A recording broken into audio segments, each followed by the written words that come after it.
Hello there and a very good morning. It's Tuesday, the 27th of August 2024, and on 21st of September, Sri Lankans will be heading to polls to elect their new president. Welcome to the Breakfast Rundown with me, Zulfick Farzan, where we dig into the key stories making headlines in Sri Lanka. Now let's start off with something that happened last evening. Now, independent presidential candidate and President Ranil has said that fostering long-term growth and sustaining recovery requires adherence to the IMF program. Now, the president was speaking to a gathering last evening. They didn't want to be like Greece. They came to an agreement, then they had the election, then they had a referendum where 60% rejected the agreement, then the economy collapsed again, then they went back, and at the end of it, VAT, which was 13 point, became 23%. It took them 10 years to recover. I wanted the recovery to be as fast as possible, and that's what we have achieved. There are those who say we must do away with it. Those who say we must change it. How do you change it? No one is going to change it because we say so. They have looked at the economy of Sri Lanka and we agreed the path to stability.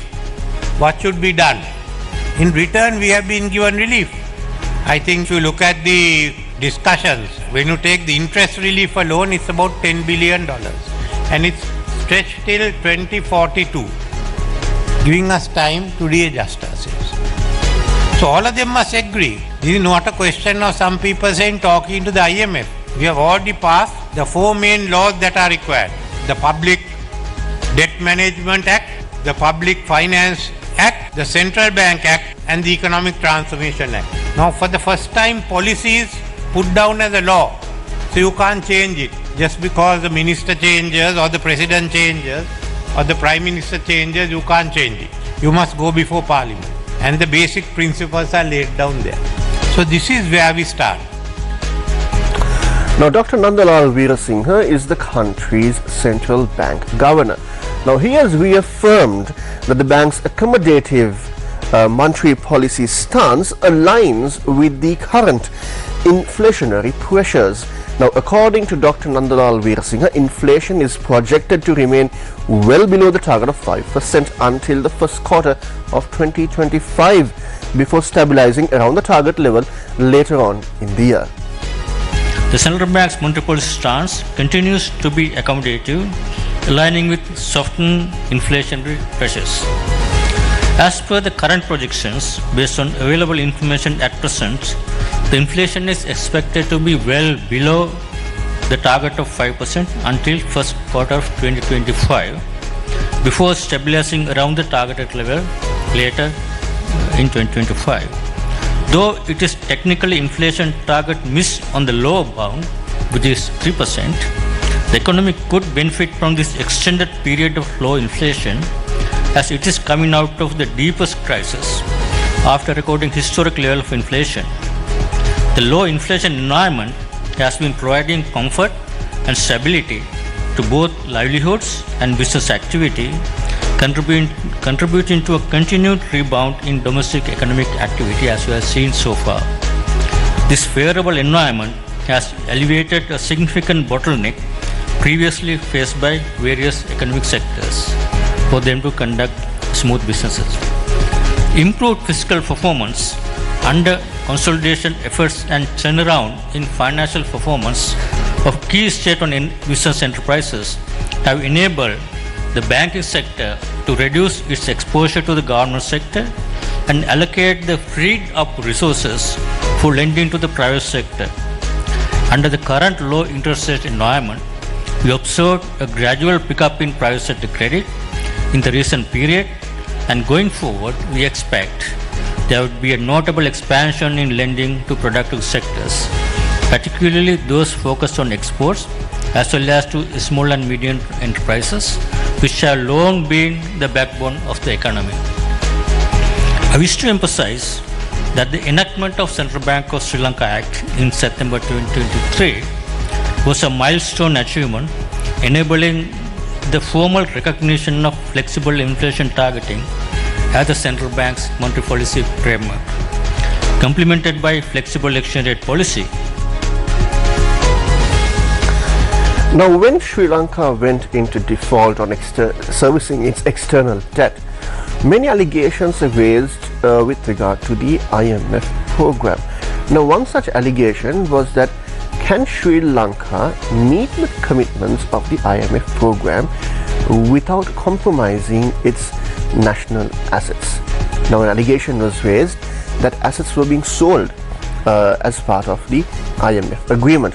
Now, State Finance Minister Shehan Singh, speaking to one of our Newsfirst journalists last afternoon, elaborated on these allegations and also outlined the government's approach with regard to the IMF program. It's like this. People who are not aware of how the IMF and the international organizations together with your friendly nations work could say such things. But there is a framework that we have to work on. Of course, we have to get the financial discipline, which we didn't have. We have to get our required reserves to the optimum levels. Then we have obligations to other countries. We have to repay our loans. So it's a total package. Of course, it concentrates on fiscal discipline, and then debt management, then governance concerns. So most people talk about bribery and corruption in Sri Lanka. But we are happy to say it was President Ranil who took initial steps and the required legislations to be passed in Parliament to combat bribery and corruption. We have the Siobok implemented. From the government's point, we will support and strengthen Siobok to ensure that we are a corrupt-free country. So that is the next goal of the next 5 years of President Ranil Wickremesinghe, because the rest of the details have been brought to this accepted framework, like the laws what we passed, the Central Bank the Central Bank Act, which prohibits central bank financing to the Treasury, which the implications of that central bank financing, unlimited central bank financing, took our inflation rates to 70%. So everybody who talks against the new legislation also should think that if you have a 70% inflation in your country, that erodes your revenue, that erodes your income, that erodes the value of the assets you have. So we have controlled inflation.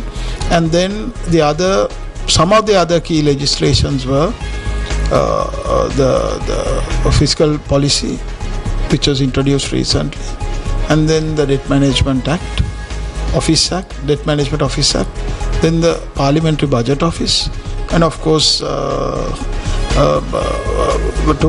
combat bribery and corruption, the required legislations. I think we have gone through the most difficult period during the last 2 years. Now the reform agenda is bearing fruit. So it is up to any political leader, government, to ensure that citizens of Sri Lanka have a better life and strengthen the country's economy from the point what we have now. Now, Anura Kumara Desanayake is the presidential candidate of the Jatika Jana Balawegya. Now, he says that his government plans to re-engage with the International Monetary Fund and renegotiate the IMF agreement to develop a more robust and effective program aimed at alleviating poverty and supporting the most vulnerable populations in the country. Now, he was speaking at the launch of the NPP's policy manifesto ahead of the presidential election yesterday. Now, some of the key points in this manifesto include revisiting the IMF's income-based expenditure management proposals and then proposing new measures for efficient tax administration and government administrative management. Now, he also says that preparing an alternative debt sustainability analysis is also part of their manifesto. Now, Sajid Premadasa is the presidential candidate of the Samagi Jana Balawegya. Now, he is also the country's opposition leader in parliament. Now, he says that he will introduce a bold move to combat poverty in Sri Lanka. Now, Premadasa has pledged to award every family affected by poverty a monthly allowance of 20,000 rupees within within a 24-month period, a program that will spread across 24 months. Now, he also criticized the current government's proposals and policies which he claimed are pushing the people towards poverty and also the country towards bankruptcy. Now, he says that this proposed allowance will be centered around the woman-centric household so that all those vulnerable segments of society will be eligible and will receive this allowance. Now, Namal Rajapaksa is another presidential candidate. Who is Namal Rajapaksa? He is from the Sri Lanka Podujana Peramuna, the son of former President Mahinda Rajapaksa and nephew of former President Gotabaya Rajapaksa. Now, Namal Rajapaksa has outlined his vision for the country if he is elected president, and he has said that he will put forward a program that will alleviate the rural livelihoods in Sri Lanka. Now, he said that the SLPP has always looked after the betterment of the country and has never looked at betraying it or dividing it. Now, he also highlighted the importance of supporting farmers, fisherfolk, laborers and the village businessmen and to achieve long-term economic stability. Now, Namal Rajapaksa says that under his leadership, he plans to restructure the economy to ensure the rural communities benefit financially.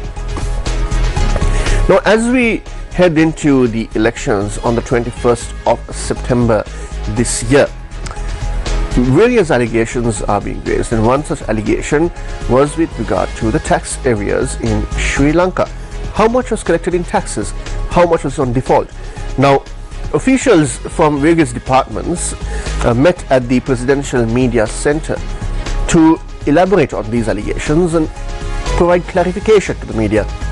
Now, Commissioner General of Excise Department M.J. Gunasiri has dismissed claims of significant areas in three major government revenue sources, namely the Inland Revenue Department, Sri Lanka Customs and the Excise Department.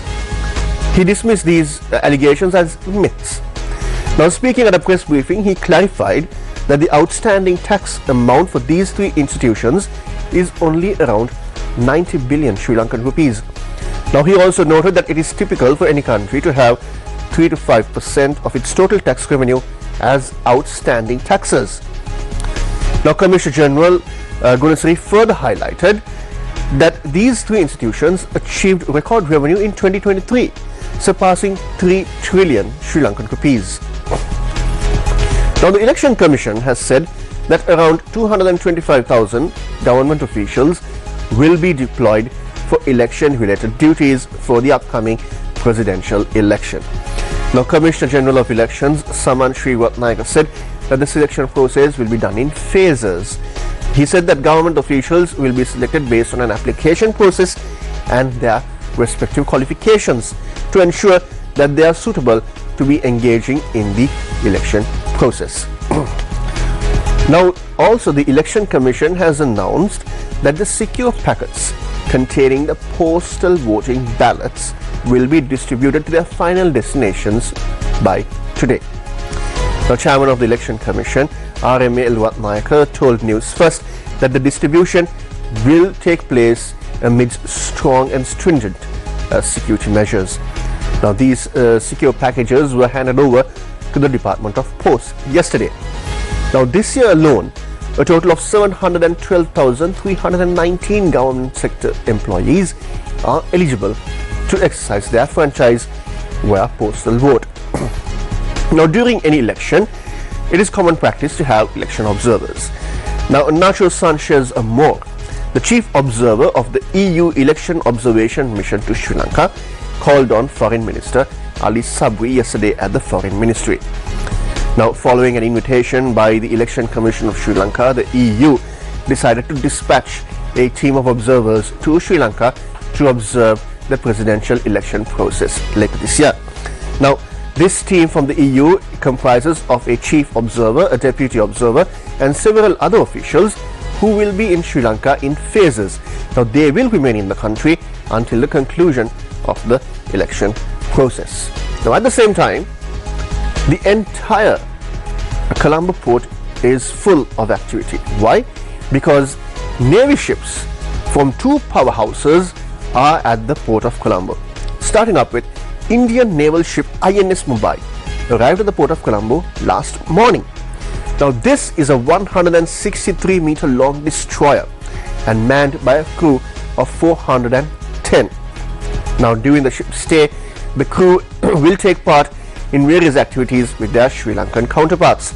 Now the ship will also depart the port of Colombo on the 29th of August following a passage exercise with the Sri Lankan Navy. Now at the same time, three warships from China are also at the port of Colombo. Now these three warships are from the People's Liberation Army Navy. Now they are the Heifei, Wuzi Shan and the Kilian Shan. Now speaking of the Heifei, it's 144.5 meters long and has 267 crew. Now the Wuzi Shan is 210 meters long and is manned by 872 crew, and the Kili Shan is 210 meters long and is manned by 334 Navy personnel from China. Now these three vessels also will be in Sri Lanka until the 29th and will leave the country following a passage exercise with the Sri Lanka Navy. Now in a very alarming development, Sri Lanka has reported more than 1,000 dengue cases in the past week alone. Now the National Dengue Control Unit has identified that the districts of Colombo, Gampaha, Kandy, Kalutara and Kegol as the areas where the highest number of cases were recorded. In total, 35,944 dengue cases have been reported so far, and tragically the disease has claimed the lives of 17. Now health authorities in Sri Lanka are urging the public to ensure that they clean their premises and have their surroundings clean to ensure that the spread of dengue is contained and lives are also saved. Well, that brings an end to this morning's edition of the Breakfast Rundown. Do join us again tomorrow, same time, same place. Until then, take care and God bless.